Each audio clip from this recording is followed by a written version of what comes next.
السلام علیکم ورحمۃ اللہ وبرکاتہ۔ نحمده ونصلي على رسوله الكريم اما بعد فاعوذ باللہ من الشیطان الرجیم بسم اللہ الرحمن الرحیم۔ درود شریف کے فائدے۔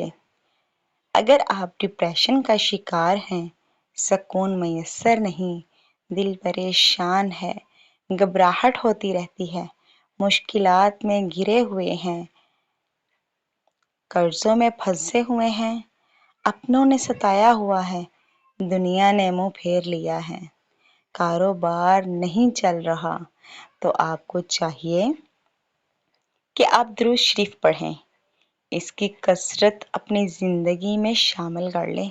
یقین کریں آپ کا ہر بگڑا کام سلجھ جائے گا، ہر بیماری سے شفا ملے گی۔ آپ یہ ہر لمحہ ہر سانس کے ساتھ پڑھیں۔ یہ مت سوچیں کہ اس کا نتیجہ کب ملے گا یا مشکل کب حل ہوگی، کیونکہ ایسا کمزور دل والے کرتے ہیں۔